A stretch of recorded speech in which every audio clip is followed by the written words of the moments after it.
بیٹھ جائیں.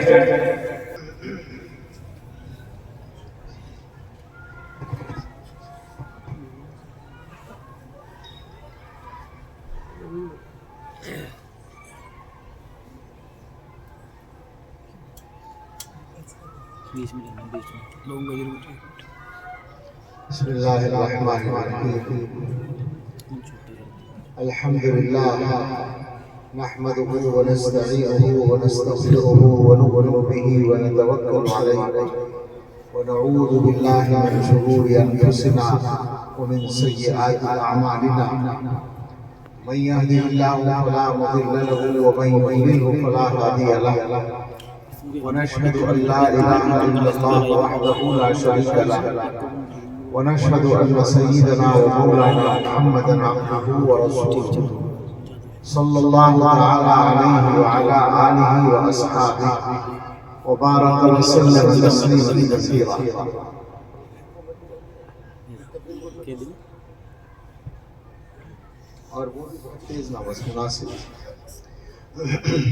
أما بعد فأعوذ بالله من الشيطان الرجيم. بسم الله الرحمن الرحيم. يا أيها الذين آمنوا قوا أنفسكم وأهليكم نارا وقودها الناس والحجارة.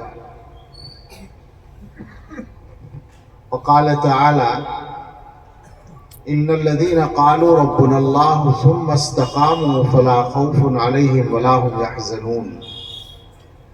صدق الله العظيم.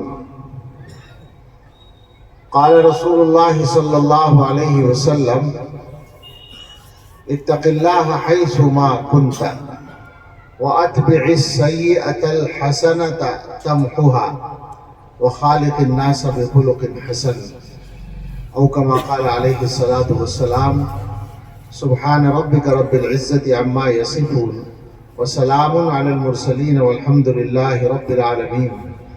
اللهم صل على سيدنا محمد وعلى آل سيدنا محمد وبارك وسلم. اللهم صل على سيدنا محمد وعلى آل سيدنا محمد وبارك وسلم. اللهم صل على سيدنا محمد وعلى آل سيدنا محمد وبارك وسلم. مولانا ذیشان صاحب اللہ ان کو سلامت رکھے، انہوں نے بتایا مجھے کہ ہم نے یہ لوگوں کو بتایا ہے کہ آج تفصیلی بیان ہوگا. جلال پور میں وقت نہیں رہا تھا، دیر ہو گئی تھی تو 5 منٹ میں بات ختم ہو گئی تھی، لیکن میں آج بھی لیٹ ہی پہنچ رہا ہوں. اگرچہ اس لیٹ ہونے میں میری غلطی کم ہے، آپ لوگوں کی محبت کی غلطی زیادہ ہے. ہمارا یہ طبقہ جو ہے یہ محبت ہی محبت جانتا ہے، تو راستے میں ظاہر ہے کہ اس محبت کا کو بھگتنا پڑتا ہے. کہیں کچھ کھانا ہے، کہیں ناشتہ ہے، تو اسی میں ہمیں دیر ہو گئی. اور پھر یہ کہ بیانات جلسے میں بلا شبہ بہت اچھے ہو چکے ہیں. ہم پہنچے ہیں تو حضرت مولانا مفتی طیب صاحب بیان کر رہے تھے، اور اس سے پہلے حضرت مولانا محفوظ الرحمان صاحب تو ماشاءاللہ آپ کے مانے ہوئے خطیب ہمارے دوست، ان کا پرجوش پرزور بیان چل رہا تھا، اس کو بھی ہم نے سنا، تھوڑا سا دور تھے ہم. اور اس سے پہلے معلوم ہوا کہ ہمارے بزرگ حضرت مولانا محمد عاقل صاحب دامت برکاتہم کا بھی بیان ہو گیا. اب یہ بہرحال ایک جلسے کا نظام ہے اور آپ حضرات کی محبت ہے کہ آپ ابھی تک بیٹھے ہیں تو چند باتیں کر لی جائیں. ان جلسوں میں ہم لوگ جو بات کرتے ہیں وہ بات کرنے کے لیے نہیں کرتے یا تقریر کرنے کے لیے نہیں کرتے، اپنی بات سنانے کے لیے نہیں کرتے. اصل مقصد یہ ہوتا ہے اور یہ ہونا چاہیے کہ کچھ ہمارے اندر تبدیلی آئے، بدلاؤ آئے، ہمارے حالات ٹھیک، اور کوئی مقصد نہیں ہے. اور اگر یہ مقصد نہ ہو تو پھر کوئی بڑا فائدہ نہیں ہے. مدرسے کو چندہ تو آپ ویسے بھی دے دیں گے، دیتے ہی. جلسوں میں مدرسوں کا چندہ بھی ہوتا ہے، لیکن مجھے یقین ہے کہ آپ لوگوں کا مدرسوں سے جو تعلق ہے محبت کا، تو اس کی وجہ سے آپ اپنے گھر بیٹھ کے بھی چندہ دیں گے مدرسے کو. مدرسہ آپ کا ہوتا ہے، آپ سمجھتے ہیں اس کو. آپ لوگوں سے یہ کہنے کی ضرورت بالکل نہیں ہے ہمیں کہ آپ مدرسوں سے محبت کریں، علماء سے محبت کریں، وہ تو پہلے ہی سے بہت ساری ہے محبت، خوب ہے، اللہ اس کی برکتیں آپ کو عطا فرمائے. اصل جو بات کہنے کی ہے وہ یہ ہے کہ اپنی زندگی پہ غور کریں، کہاں کہاں انگلی رکھنے کی گنجائش ہے، اسے بدلنے کی ضرورت ہے. کہاں کہاں گڑبڑ ہو رہی ہے، کہاں کہاں غلطی ہو رہی ہے. یعنی ایک بہت اچھا مسلمان جو اللہ تعالیٰ چاہتے ہیں ہمیں بنانا، ہم سے جو اللہ تعالیٰ چاہتے ہیں کہ ہم پورے مسلمان بن کر دکھائیں. قرآن کریم میں فرمایا ہے یا ایھا الذین آمنوا ادخلوا فی السلم کافہ. تو اس میں مضمون تو دوسرا بھی ہے، لیکن خاص طور سے یہ مضمون بھی ہے کہ اسلام میں پورے داخل ہو، یعنی مطلب یہ کہ اسلام کو پورے طور پر اپناؤ. بس نام کے لیے نہیں کہ ہم مسلمان ہیں مردم شماری میں، بلکہ اپنے کردار سے مسلمان بن کے دکھاؤ. اچھا، ایک تو یہ بات ہے سمجھنے کی کہ جب اللہ کی طرف سے یہ ہے ہی پہلے سے حکم، ہم مسلمان ہیں ہی اس لیے کہ اللہ کی مرضی کے مطابق چلیں، زندگی گزاریں، تو یہ تو ہے ہی اپنی جگہ. لیکن ساتھ ساتھ ایک اور مسئلہ ہے، اور وہ ہے دنیا کے حالات. مسلمان کو ایک طرف تو یہ ہے کہ اللہ کا حکم، اللہ کے رسول صلی اللہ علیہ وسلم کا حکم مجبور کرتا ہے، کرنا چاہیے اس کو کہ وہ صحیح چلے، اچھا آدمی بن کے دکھائے. لیکن اگر دنیا کے حالات خراب ہوتے ہیں، دنیا کے اندر پریشانیاں آتی ہیں، تو پھر مسلمان کو اس کی الگ سے فکر ہونی چاہیے کہ یہ حالات کیوں خراب ہیں، میں کیوں پریشان ہوں، مجھے عزت کیوں نہیں مل رہی، کیوں گڑبڑ ہو رہی ہے، دنیا میری دشمن کیوں ہو رہی ہے، کیا ہو رہا ہے. تو اس اعتبار سے اگر آپ سوچیں گے، حالات کو دیکھیں گے، تو آپ دیکھ لیں، مجھے بتانے کی ضرورت نہیں ہے کہ کس کس طرح کے حالات کا ہم لوگ اس وقت شکار ہیں. اچھا، یہ جو حالات ہوتے ہیں، آپ لوگ ظاہر ہے سب پکے مسلمان ہیں، سب کے ایمان اور عقیدے کا حصہ ہے. یہ کس کی طرف سے ہوتے ہیں؟ اللہ کی طرف سے ہوتے ہیں. بھائی دنیا میں جو کچھ بھی ہوتا ہے اللہ کی طرف، اللہ کے حکم سے ہوتا ہے، اللہ کے علم میں ہوتا ہے. ایسا نہیں ہے کہ مثلا حکومت والے ہمارے خلاف کوئی سازش کر رہے ہیں اور اللہ میاں کو پتہ نہ چلے، یا وہ صاحب ہمیں کوئی نقصان پہنچا رہے ہیں اور اللہ تعالیٰ کو معلوم نہ ہو، یا یہ کہ اللہ تعالیٰ اسے روک نہ سکیں. ایسا بھی نہیں ہے، روک سکتے ہیں. مگر یہی سوچنے کی بات ہے اصل کہ جب اللہ تعالیٰ سب کچھ جانتے بھی ہیں اور سب کچھ روک بھی سکتے ہیں، تو ہمارے ساتھ کیوں ہوتا ہے ایسا؟ بات کیا ہے کہ ہمیں اللہ تعالیٰ کو پہچاننے میں غلطی ہوتی ہے. ہم یہ سمجھتے ہیں کہ اللہ میاں ہماری مرضی کے تابع ہیں. ہم جو اللہ میاں سے دعا کرتے ہیں نا، تو بہت سے بھائیوں کو آپ نے دیکھا ہوگا یہ کہتے ہیں کہ جی ہماری تو اللہ میاں سنتا ہی نہیں، ہماری دعا تو قبول ہی نہیں ہوتی. تو اس کا مطلب یہ ہے کہ آپ اپنی دعا کو آرڈر سمجھتے ہیں، اللہ میاں کو آرڈر دے رہے ہیں کہ ایسا کر دو، اور وہ ان کی ذمہ داری ہے کہ وہ ضرور کریں. یہ غلط فہمی ہے، ایسا نہیں ہے. اللہ تعالیٰ فعال لما یرید ہے، جو وہ چاہیں گے وہ کریں گے، اور وہ کون سا کام کس وجہ سے کرتے ہیں یہ کوئی نہیں جان سکتا. مسلمان ہونے کا مطلب یہ ہے کہ تم ان باتوں کو مان لو، عقل میں نہیں آئے تب بھی مان لو، ورنہ تو پھر تو آدمی صحیح بات یہ ہے کہ مسلمان ہی نہیں رہ سکتا. اگر اللہ تعالیٰ کی باتوں پر وہ اعتراض کرے تو مسلمان کہاں سے رہے گا؟ تو اللہ کی جو شان ہے اس کو ہمیشہ ذہن میں رکھیے.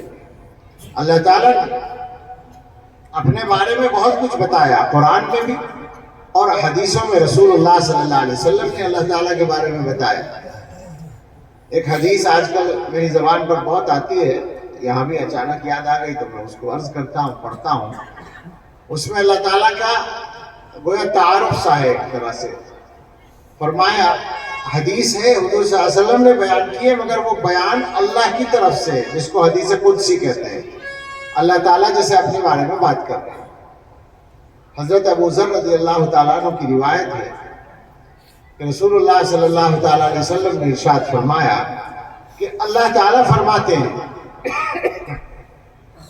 یا عبادی، اے میرے بندو، انی حرمت الظلم علی نفسی وجعلتہ بینکم محرما فلا تظالموا، اے میرے بندو میں نے اپنے اوپر ظلم حرام کر رکھا ہے، یعنی میں کسی کو ظلم نہیں کرتا۔ حالانکہ اللہ تعالیٰ کسی کے ساتھ کچھ بھی کرے وہ ظلم نہیں ہوتا، نہیں ہوگا۔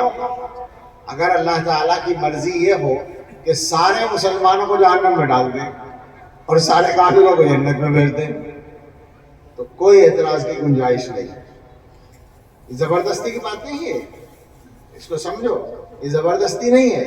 اللہ تعالیٰ مسلمانوں کے بھی مالک ہیں اور کافروں کے بھی مالک ہیں اور جنت کے بھی مالک ہیں اور دوزخ کے بھی مالک ہیں، تو مالک کی مرضی اپنی چیز کو چاہے جا رکھے، سمجھ میں آئی بات؟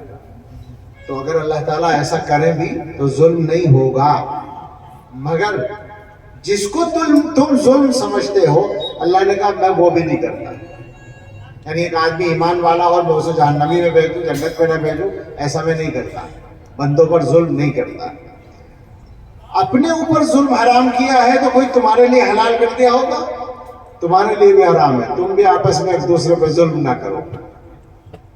اگر مسلمان یہیں رک کے غور کریں تو میں تو آج کل سچی بات ہے کہ کبھی کبھی یہ تو آپ لوگوں کی محبت کی برکت ہے کہ بہت ہی نرم لہجہ ہے اس وقت، ورنہ پرسوں ترسوں بجنور کے ایک علاقے میں تھا، اللہ جانے کیوں بہت سخت بات کر کے آیا۔ تکلیف ہوتی ہے اصل میں حالات دیکھ کر۔ یہ ظلم کی بات چل رہی ہے نا، میں آپ سے پوچھتا ہوں ایمانداری سے بتائیے کہ حکومت یا فلاں طاقت ہمارے ساتھ ظلم کر رہی ہے، کیا ہم آپس میں ایک دوسرے پر ظلم نہیں کر رہے؟ سوچیں اس کو۔ اگر دو آدمیوں کا کاروبار ہے، ہمارے پاس بہت لوگ آتے ہیں اس طرح کے کہ جی پیسہ لگایا تھا ایک پارٹنر کے ساتھ، اس نے سارا کھا لیا، دبا لیا۔ وہ دبانے والا کون ہوتا ہے؟ مسلمان ہی ہوتا ہے۔ کیا مطلب ہے اس کا؟ ظلم نہیں ہے۔ باپ کا انتقال ہوتا ہے اور وہ دو مکان چھوڑتا ہے یا دو زمینیں چھوڑتا ہے، ایک اچھی ایک ہلکی، دو بھائی ہیں، ایک طاقتور ہے ایک ذرا کمزور ہے، تو طاقتور بھائی اچھی والی لیتا ہے یا نہیں زبردستی، اور اسے کمزور کو دباتا ہے یا نہیں؟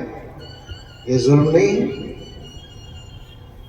مسلمان ہے اور اپنے سگے بھائی پہ ظلم کر رہا ہے۔ اس سے آگے میں پوچھتا ہوں آپ سے، آپ کے گھروں میں شوہر بیوی کا جو معاملہ ہے، اگر شوہر صاحب جو ہیں جیسا کہ اکثر ہوتا ہے طاقتور ہے مضبوط ہے، تو کیا بیوی کو دبا نہیں رکھا ہے؟ اس کی مرضی چلتی ہے کیا؟ اور اگر بیوی ذرا مضبوط قسم کی آ گئی اور شوہر ڈھیلا رہ گیا تو وہ مرغا بنا دیتی ہے؟ نہیں ہوتا؟ یہ بھی ظلم ہے، یہ اس کا ظلم ہے۔ اور آپ کا بیٹا ہے اور آپ کی بہو ہے، دونوں میں کوئی بات ہوتی ہے تو ہمیشہ آپ کس کا ساتھ دیتے ہیں؟ ذرا ایمانداری سے بتانا۔ بیٹے کا ہی دیتے ہیں۔ کیا ہمیشہ بیٹا صحیح ہوتا ہے؟ ایسا ہو ہی نہیں سکتا کہ ہمیشہ بیٹے کی غلطی نہ ہو، بہو کی غلطی ہو، مگر ساتھ دینا ہے بیٹے کا۔ یہ ظلم ہے، انصاف ہے؟ دیندار سمجھتے ہیں ہم اپنے آپ کو اور ظلم روزانہ کر رہے ہیں۔ بیٹی اور داماد میں اختلاف ہوتا ہے، کس کا ساتھ دیتے ہیں؟ ہمیشہ بیٹی کا۔ اچھا کون ساتھ دے گا پھر اس کا؟ تم اگر انصاف کرو گے تو اللہ ساتھ دے گا، تم برباد کرتے ہو۔ آپ سوچئے کہ اگر ہم 2 دفعہ داماد کا ساتھ دیں کہ بیٹی یہاں تم غلطی کر رہی ہو، یہ صحیح کہہ رہا ہے، تو گھر برباد ہوگا آباد ہوگا؟ ہم ہی برباد کرتے ہیں، نا انصافی کرتے۔ ساس بہو کا جھگڑا ہوتا ہے تو آپ کے گھر میں تو ساس صحیح ہے جہاں آپ کی بہو کا مسئلہ ہے، اور جہاں آپ کی بیٹی ہے وہاں ساس خراب ہے، بہو صحیح ہے۔ بتاؤ یہ کوئی مذاق کی بات تو نہیں، سچائی ہے یا نہیں ہے؟ زبردستی تو نہیں میں منوا رہا ہوں آپ سے، ہر گھر میں ہو رہا ہے یا نہیں اسی طرح سے؟ کہاں انصاف؟ اور ہے مسلمان، ایسے ہوتے ہیں مسلمان؟ یہ نہیں ہے۔ اللہ نے جب اپنے اوپر ظلم حرام کیا ہے تو ہمارے لیے حلال کیسے ہو جائے گا ظلم؟ اور جن گناہوں پر اللہ تعالیٰ کو زیادہ غصہ آتا ہے ان میں سے یہ ظلم بھی ہے، ناانصافی۔ تو آپ سوچیں کہ جب ہم خود آپس میں یہ کام کر رہے ہیں تو دوسروں سے ہمیں اللہ تعالیٰ زبردستی انصاف دلوائیں گے خامخواہ؟ جیسا کر رہا ہے ویسا کرو، تم ادھر ستا رہے ہو تو میں ادھر سے لوگ ستائیں گے۔ سمجھے ان چیزوں کو۔ تو یہ ایک ٹکڑا تھا شروع میں کہ اے میرے بندو، میں نے اپنے اوپر ظلم حرام کر رکھا ہے اور تمہارے آپس میں بھی حرام کر رکھا ہے، تو آپس میں ایک دوسرے پہ ظلم نہ کرو۔ ہر چیز میں ہم لوگوں کا یہ معاملہ ہے۔ ایک آدمی سے دوستی ہے تو وہ بالکل ٹھیک ہے، بہت اچھا آدمی ہے، جہاں لڑائی ہوئی سارے عیب اس کے اندر آ گئے۔ کیا بات ہوئی ہے؟ 10 سال سے وہ اچھا تھا، اچانک خراب ہو گیا، یہ کیا معیار ہے؟ تم اگر انصاف پہ ہو تو یوں کہو کہ بھائی میری لڑائی ہے اس وقت ایک معاملے میں، معاملہ خراب ہو گیا، ویسے آدمی ٹھیک ہے، میرا دوست ہے، تو بتاؤ لڑائی کم ہوگی بڑھے گی؟ کم ہو جائے گی۔ دیکھیں ہمیں تو شاید شوق ہے لڑائی بڑھانے کا اور زندگی بھر پریشان ہے، لڑائیاں بڑھا بڑھا کر عدالتوں میں پہنچے ہوئے۔ پوچھ لو جا کے عدالتوں میں مقدمے کس کے زیادہ ہیں، غیروں کے ہیں یا ہمارے ہیں؟ سارا پیسہ اسی میں لگ رہا ہے۔ اگر ہر مسلمان یہ طے کر لے کہ مجھے اپنا حق لینا ہے اور دوسرے کا بالکل نہیں لینا ہے، دوسرے کا اسے دینا ہے، تو مقدمے کی نوبت آئے گی۔ یہ عدالتوں کو اور تھانوں کو جو آباد کر رکھا ہے کس نے کر رکھا ہے؟ ہماری اسی ناانصافی نے، کہ ہم بندوں کا حق ادا کرنا نہیں چاہتے، ظلم کرتے ہیں۔ میں تو بات اسی پر رکھنا چاہتا ہوں کہ یہ ظلم ہو رہا ہے اور ہم سب کر رہے ہیں۔ ہم سمجھتے ہیں کہ ہم بڑے نیک ہیں، بڑے دیندار ہیں، ہم تو پکے نمازی ہیں، ہم تو ایسے ہیں۔ ظلم ہو رہا ہے۔ اس کے بعد اللہ تعالیٰ نے اپنا تعارف کرایا کہ جانتے ہو میں کون ہوں؟ یا عبادی کلکم ضال الا من ہدیتہ فاستہدونی اہدکم۔ اے میرے بندو، تم میں سے ہر ایک گمراہ ہے سوائے اس کے جسے میں ہدایت دوں، مجھ سے ہدایت مانگو میں تمہیں ہدایت دوں گا۔ یا عبادی کلکم جائع الا من اطعمتہ فاستطعمونی اطعمکم۔ اے میرے بندو، تم میں سے ہر ایک بھوکا ہے سوائے اس کے جسے میں کھلاؤں، مجھ سے مانگو میں کھلاؤں گا۔ یا عبادی کلکم عار الا من کسوتہ فاستکسونی اکسکم۔ اے میرے بندو، تم میں سے ہر ایک بے لباس ہے سوائے اس کے جسے میں کپڑا پہناؤں، مجھ سے مانگو میں پہناؤں گا۔ اور اس کے بعد فرمایا کہ وَلَوْ أَنَّ أَوَّلَكُمْ وَآخِرَكُمْ وَإِنسَكُمْ وَجِنَّكُمْ كَانُوا عَلَىٰ أَتْقَىٰ قَلْبِ رَجُلٍ مِّنْكُمْ مَا زَادَ ذَلِكَ فِي مُلْكِي شَيْئًا۔ اگر سارے انسان، سارے جنات، تاریخ میں جتنے انسان ہوئے آدم علیہ السلام سے لے کر آخر تک کے کھربوں انسان ہوں گے ایک ہی زمانے میں، جب 7-8 ارب ہیں تو ساری تاریخ کے انسان کتنے ہوں گے؟ اور سارے جنات سب کے سب، اللہ تعالیٰ فرماتے ہیں اعلیٰ درجے کے متقی بن جائیں، یعنی دنیا میں سب سے زیادہ جو اللہ سے ڈرنے والے شخصیت ہیں۔ محدثین نے لکھا اس جگہ پر کہ جیسے حضرت محمد صلی اللہ علیہ وسلم ہیں ان کی طرح سب بن جائیں، تو اللہ تعالیٰ فرماتے ہیں میری طاقت بڑھے گی نہیں، میری طاقت میں کوئی بڑھوتری نہیں ہوگی، میری بادشاہت میں کوئی بڑھوتری نہیں ہوگی، میں پہلے ہی اتنا بڑا ہوں۔ سارے مل کر بھی اگر ایسے ہو جائیں، اور اگر یہ سارے کے سارے مل کر کانوا علی افجر قلب رجل منکم، تم میں جو سب سے بڑا نافرمان ہے، جیسے شیطان، سارے شیطان بن جائیں، اللہ کا انکار کر دیں، اللہ کے باغی ہو جائیں، ایمان چھوڑ دیں، سب کے سب نافرمان بن جائیں، تو اللہ تعالیٰ فرماتے ہیں نقصان تمہارا ہوگا، میرا کوئی نقصان نہیں۔ ما نقص ذلک من ملکی شیئا، اس سے میری طاقت میں کوئی کمی نہیں آئی۔ اور فرمایا کہ اگر یہ سارے لوگ شروع سے آخر تک کے سارے انسان و جنات ایک میدان میں جمع ہو جائیں، اتنا بڑا میدان ساری دنیا ہوگی، اور ہر ایک اپنی خواہش مانگے کہ مجھے یہ چاہیے، مجھے یہ چاہیے، مجھے یہ چاہیے. سوچ رہے ہر آدمی کی جو خواہشات ہوتی ہیں ہم میں، اور میں دے دوں. اللہ تعالیٰ فرماتے ہیں ہر آدمی مانگ لے کہ مجھے یہ چاہیے اور میں ہر ایک کو دے بھی دوں. تو میرے پاس اتنا کچھ ہے کہ میرے خزانوں میں سب کو دینے کے بعد، کھربوں انسانوں کو اور جنات کو دینے کے بعد، میرے خزانے میں معلوم ہے کتنا فرق پڑے گا. اگر اسے فرق کہیں کہ جیسے سوئی سمندر میں ڈال کے نکال لی جائے، اگر سوئی گلاس کے پانی میں بھی ڈال کے نکال لی جائے تو گلاس کے پانی میں بھی فرق نہیں پڑے گا، ایک بوند میں وہ بھیگ جائے گی اور خرچ جو ہوگی وہ ایک بوند سے بھی کم ہوگا. سمندر میں کیا فرق پڑے گا؟ یہ اللہ تعالیٰ کے خزانوں کی شان ہے. تو ہم سوچیں کہ اللہ تعالیٰ کی ذات اتنی بے نیاز ہے، اتنی عظیم ذات ہے. اللہ میاں کی مجبوری نہیں ہے کہ صاحب ہم مسلمان ہیں لہذا ہر حال میں اللہ کی مدد ہمارے لیے ہونی چاہیے، کوئی گارنٹی نہیں ہے. تم آدمی بن کے رہو، تم صحیح چلو، تم صحیح مسلمان بنو، تم صحیح کام کرو تو تمہاری مدد ہوگی. اب دنیا میں جو ہو رہا ہے ہم لوگ پریشان ہیں، پریشان ہونا بھی چاہیے. غور کریں کہ جتنی گڑبڑ ہم لوگ کر رہے ہیں کیا واقعی اتنی پریشان ہے؟ بالکل نہیں. اللہ نے بہت رحمت کر رکھی ہے.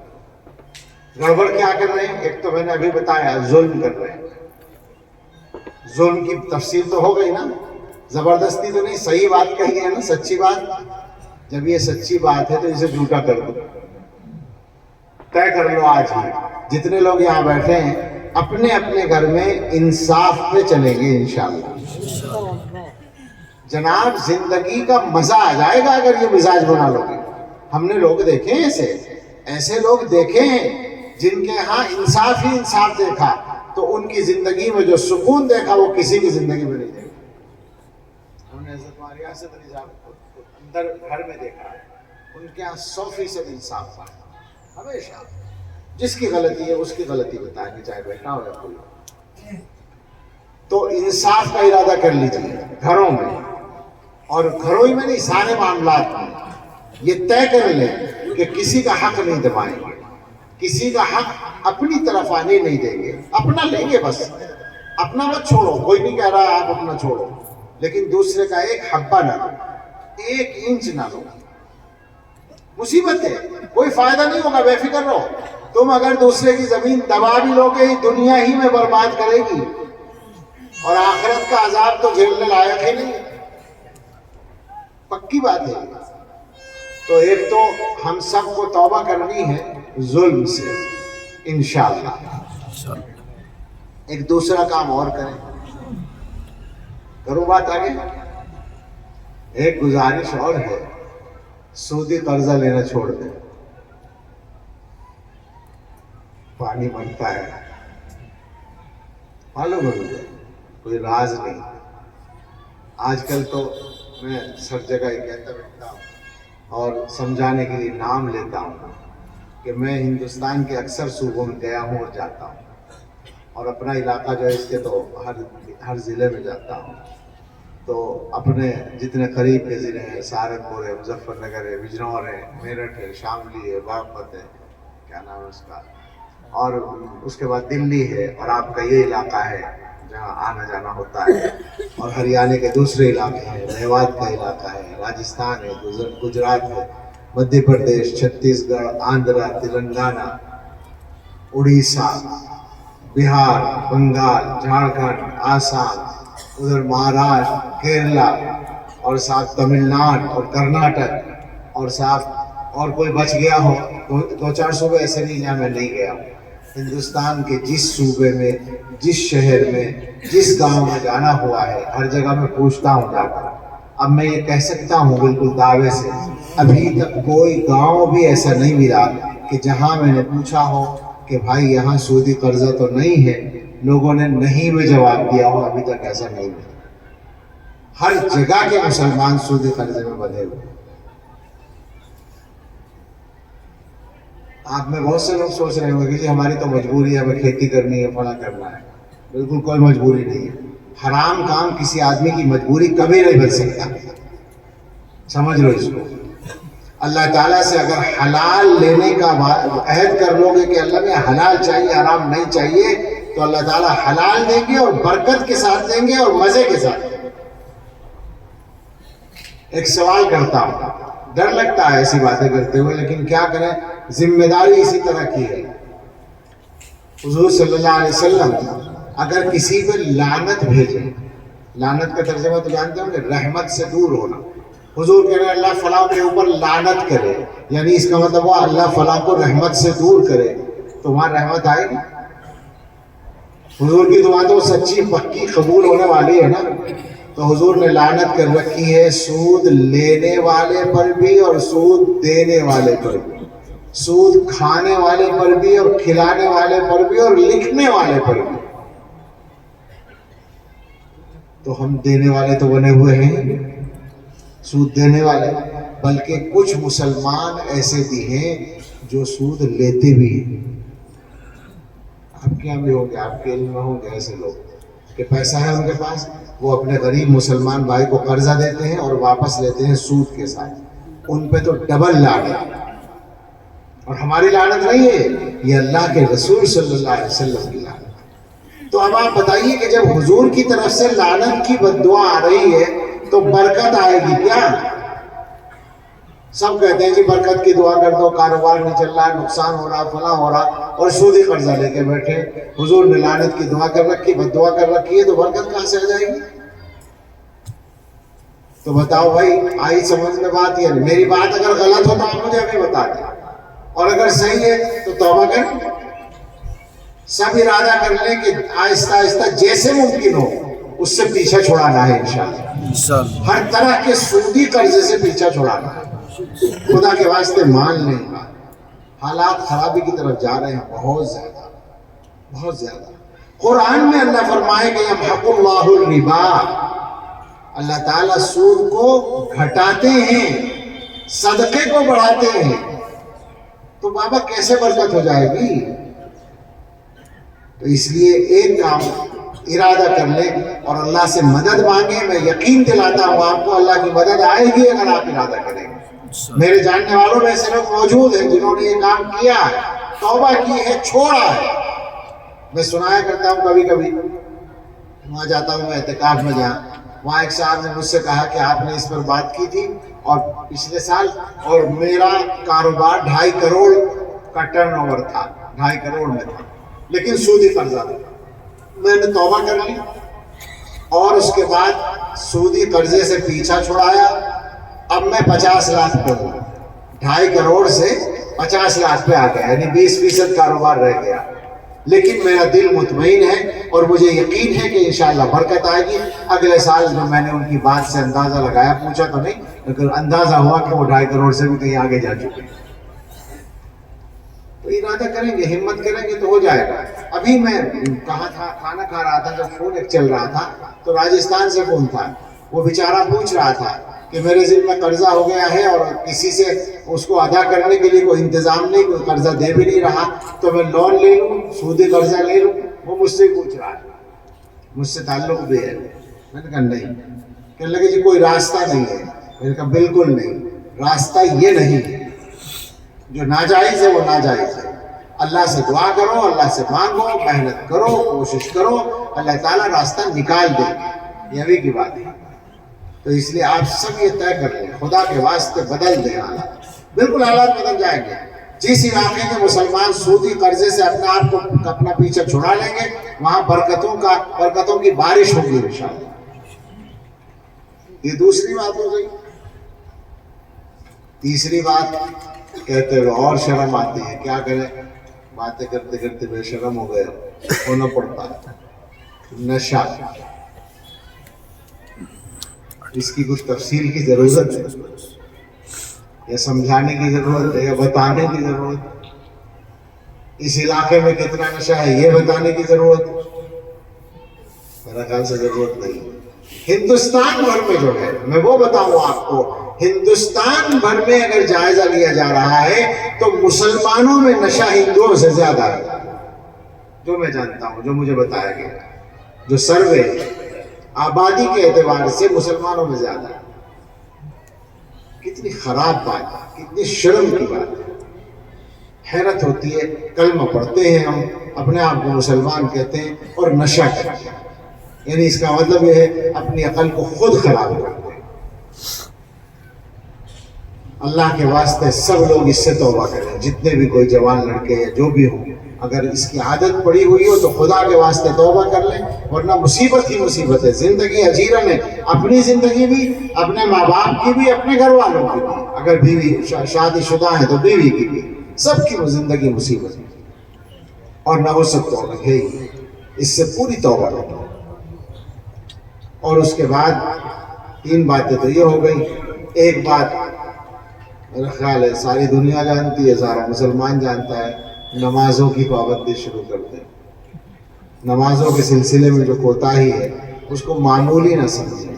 میری سمجھ میں نہیں آتا، جس برائی کی عادت ہو جاتی ہے نا اس کے بارے میں حس ختم ہو جاتی ہے۔ مسلمانوں کی اکثریت نماز نہیں پڑھتی تو مسلمان یہ سمجھتے ہیں کہ ایسے بھی کام چل سکتا ہے۔ میں پوچھتا ہوں کام چل کہاں رہا ہے تمہارا؟ تو کام تو ٹھپ ہی پڑا ہے، عزت کہاں ہے؟ آپ اس پہ غور کیجئے، کیا عزت ہے ہماری؟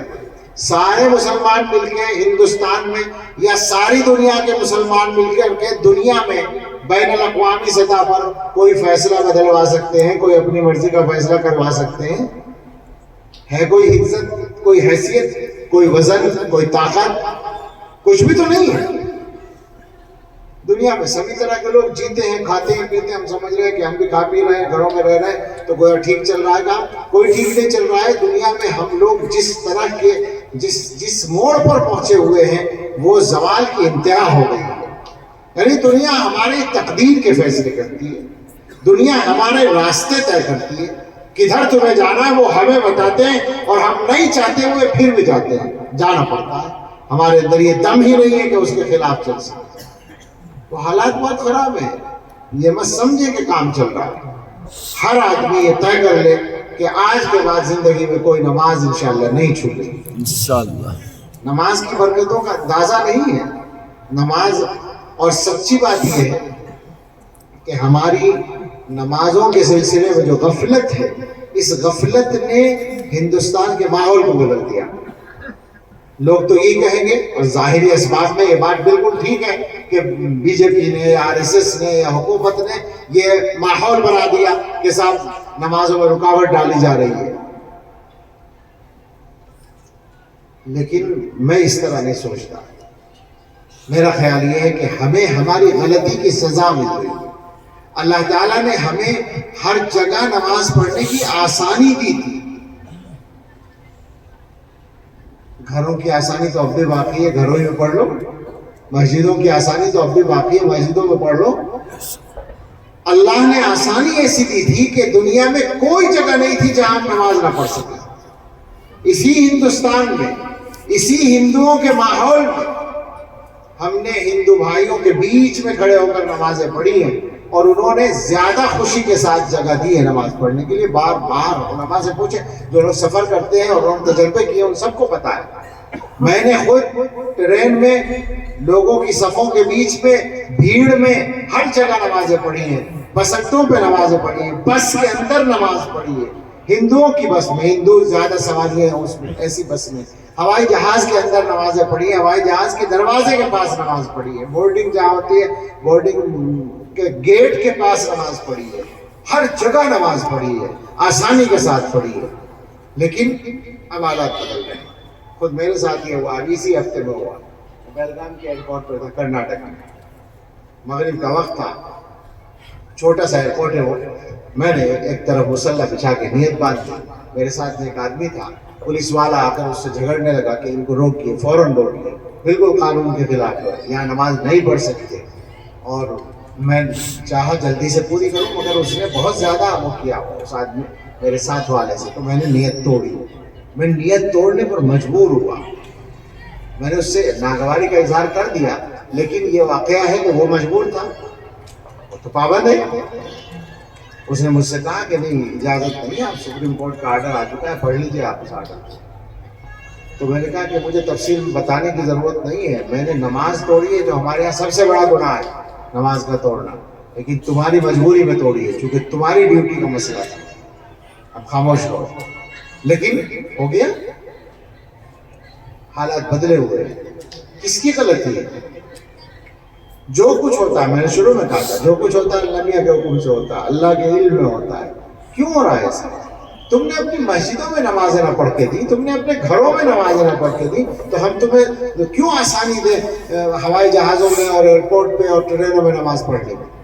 اللہ میاں کو ضرورت نہیں ہے ہمارے نمازوں کی، اللہ کی ذات بے نیاز ہے. تو بدلیں، اس ماحول کو بدلیں.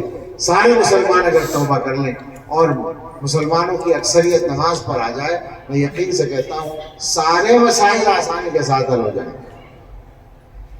اور آخر میں یہ کہہ دوں کہ آگے ایمان کے مسئلے آ رہے ہیں، ایمان کے لیے خطرے آ رہے ہیں. مسلمان ہیں ہم سب، اور کوئی بھی مسلمان جو ہے اس کے لیے سب سے بڑی مصیبت اگر کوئی ہو سکتی ہے وہ یہ ہو سکتی ہے کہ اس کے ایمان کے لیے کوئی خطرہ کھڑا ہو. ہمارے بڑوں کی جو تاریخ ہے اس تاریخ میں ایمان کی حفاظت کے لیے جان دینے کو کھیل سمجھا گیا ہے. ایمان اصل ہے، جان تو اپنے وقت پہ جانی ہی ہے، نہ وہ وقت سے پہلے جا سکتی ہے نہ وقت کے بعد، وقت پہ ہی جائے گی، چاہے جو کر لو، چاہے جتنا اپنے آپ کو بچا لو. حضرت خالد بن ولید رضی اللہ تعالیٰ عنہ صحابی ہیں، اور وہ لشکر کے سپہ سالار ہوتے تھے، کمانڈر ہوتے تھے، ساری عمر جنگیں لڑی اور ہمیشہ آگے رہے ہیں. لمبی تلوار تھی، میں نے ترکی میں دیکھی ہے، ترکی میں جو وہ ہے میوزیم ہے اس میں وہاں صحابہ کرام کی تلواریں رکھی ہیں، تو سب سے لمبی تلوار خالد بن ولید رضی اللہ تعالیٰ عنہ کی ہے. ہمیشہ آگے رہتے تھے اور ہزاروں کو ختم کرتے تھے دشمنوں کو، مگر اور زخمی بھی ہوتے تھے، مگر موت نہیں آئی میدان جنگ میں، گھر پہ انتقال ہو گیا. موت تو اپنے وقت پہ آئے گی. موت کے ڈر سے آدمی ایمان کے خطرے میں ڈال دے، یہ نہیں ہو سکتا. مسلمان کے لیے سب سے قیمتی متاع ایمان ہے. حضرت عمر فاروق رضی اللہ تعالیٰ عنہ کے زمانے میں ایک چھوٹا سا لشکر بھیجا گیا، عیسائیوں کا علاقہ تھا، روم کی حکومت کا ادھر، اور اتفاق سے رومیوں کا جو بادشاہ تھا، مرکزی بادشاہ، اس کا کیمپ آفس اس زمانے میں اس علاقے میں تھا. تو اس کے فوجیوں نے اس چھوٹے سے لشکر کو پکڑ لیا، 27 آدمی تھے غالباً، پکڑے گئے اور پکڑ کے لے گئے بادشاہ کے یہاں. اس کو بتایا کہ مسلمان ہیں. ان میں ایک صحابی تھے جو امیر تھے ان کے، عبداللہ ابن حذافہ صحابی رضی اللہ تعالیٰ. اس نے جب دیکھا کہ یہ مسلمان پکڑے گئے ہیں تو اس نے سوچا کہ ان کو عیسائی بنانا چاہیے، کوشش کرنی چاہیے. یہ دنیا والوں کا ہمیشہ مشن رہا ہے کہ ایمان والوں کو ایمان سے ہٹانا. یہ کوئی نیا مسئلہ نہیں ہے آج کا، ہمیشہ سے ہوتا ہے. تو اس بادشاہ نے، آپ سوچیں دنیا کی 2 بڑی طاقتوں میں سے ایک طاقت کا بادشاہ تھا، اس نے خود ان سے بات کی اور یہ کہا کہ تم عیسائی بن جاؤ، ہم تمہیں انعام دیں گے. انہوں نے کہا سوال ہی پیدا نہیں ہوتا. پھر اس نے ایک انعام کا لالچ دیا، اور اتنا بڑا انعام کہ کمزور ایمان والے تو ہزاروں آدمی بھی بک سکتے ہیں. اس نے کہا تم عیسائی بن جاؤ، تم جو ہو ان کے سردار، ان سے کہا حضرت عبداللہ ابن حذافہ سے، تم سے میں اپنی بیٹی کا نکاح کر دوں گا. بیٹیاں ہمیشہ پیش کی ہیں کم وقتوں میں، اس زمانے میں بھی جو دوستیوں کے ذریعے سے پھنسایا جا رہا ہے، ہمیشہ کا یہ کردار ہے. اپنی بیٹی سے نکاح کر دوں گا اور آدھی حکومت تمہیں دے دوں گا. جب داماد بن جائے گا تو آدھی حکومت دینے میں کوئی پریشانی نہیں. یہ اس نے وعدہ کیا. حضرت نے فرمایا کہ نہیں، کچھ نہیں چاہیے، ایمان کے بدلے میں کچھ نہیں چاہیے.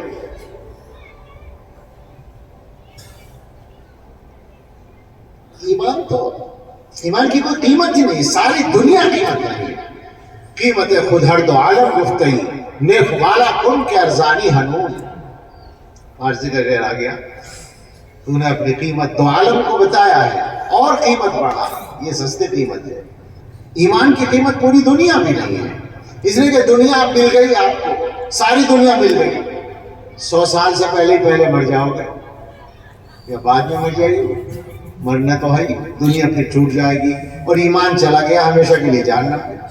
فائدہ ایمان کا کوئی مول نہیں. حضرت عبداللہ نے انکار کر دیا. اسے اب توہین محسوس ہوئی کہ میں نے تو بیٹی بھی پیش کر دی اور اس نے پھر بھی انکار کر دیا. اس نے کہا ان سب کو سزا دیں گے. تیل پکاؤ. تیل پکوایا بڑے سے کڑھاؤ میں، اور جب وہ کھولنے لگا، ابلنے لگا، تو ان کے ساتھیوں میں سے ایک ساتھی کو اس کے اندر ڈال دیا پکڑ. فوراً شہید ہو گئے، جل گئے. کہا کہ اب تم سب کو اسی طرح جلائیں گے. ان کا ٹھیک ہے کوئی بات نہیں، کوئی نہیں ڈرا.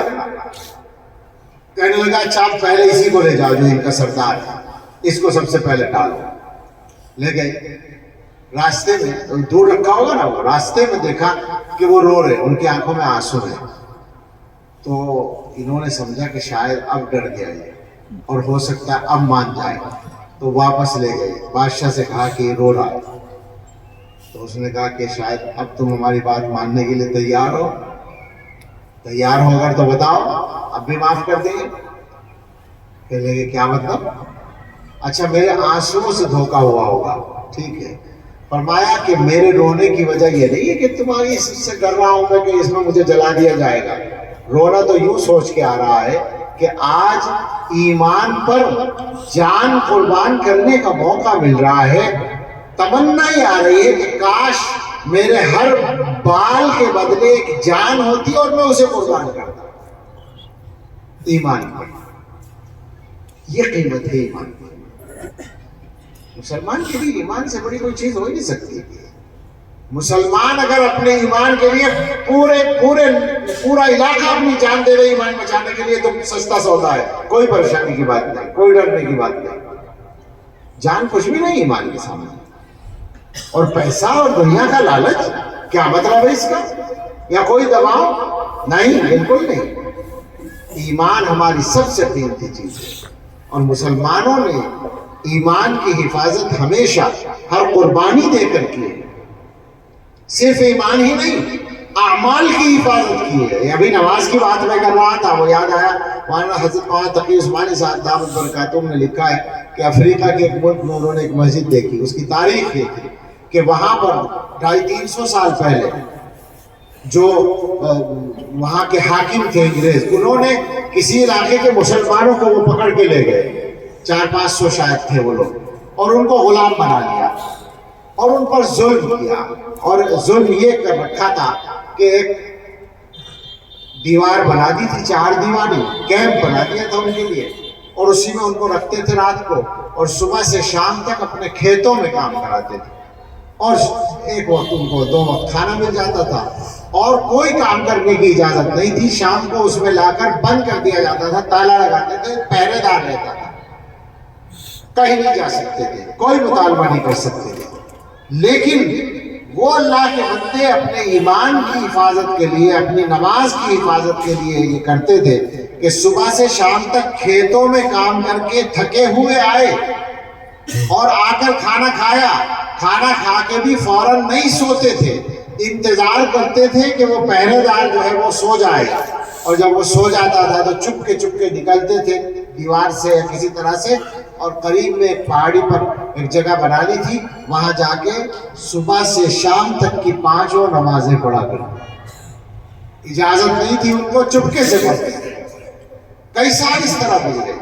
اور اس کے بعد کسی دشمن نے حملہ کیا اس ملک پر، تو ان حاکموں نے ان سے کہا، ان مسلمانوں سے، کہ تم ہماری طرف سے لڑو تو ہم تمہیں انعام دیں گے. تو ان کا ٹھیک ہے، ہم تو تمہارے تابع ہیں، تمہاری طرف سے لڑیں گے، لیکن ہماری ایک شرط ہے. کیا شرط ہے؟ کہ اگر تم جیت گئے تو ہمیں ایک مسجد بنانے کی اجازت دے دیں. اور کچھ نہیں مانگا، صرف مسجد کی اجازت. چنانچہ لڑے ان کی طرف سے، کچھ شہید بھی ہو گئے، اور اس کے بعد جو باقی رہے انہوں نے مسجد بنائی. وہ مسجد موجود ہے. تو آپ اندازہ کریں ہمیں اللہ تعالیٰ نے کتنی آسانیاں دے رکھی ہیں. ہم ان آسانیوں کی قدر نہیں کرتے. یہ مسجدیں جگہ جگہ ہماری, یہ مدرسے ہمارے, اور الحمدللہ ابھی تک آزادی کے ساتھ چل رہے ہیں. ابھی یہ ہمت نہیں ہے لوگوں کی کہ ان پر اس طرح سے کوئی وہ کر سکے. قانون کے نام پر کچھ تنگیاں کی جاتی ہیں, وہ معلوم ہے ہمیں وہ سب, اور ان کے جو اصل جذبات ہیں وہ بھی معلوم ہیں.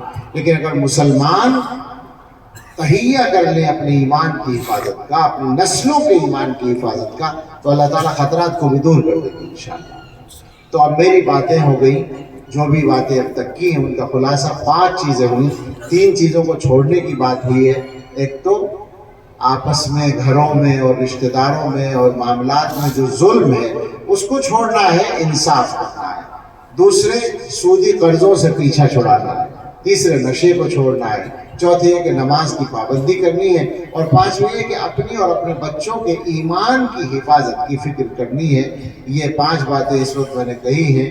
اللہ تعالی ہمیں سب کو اور ساری ہی امت کے لوگوں کو ان چیزوں کو سمجھ کر ان پر عمل کرنے کی توفیق عطا فرمائے, اور اللہ آپ سب کی اور ہم سب کی اللہ مدد فرمائے. آمین. وآخر دعوانا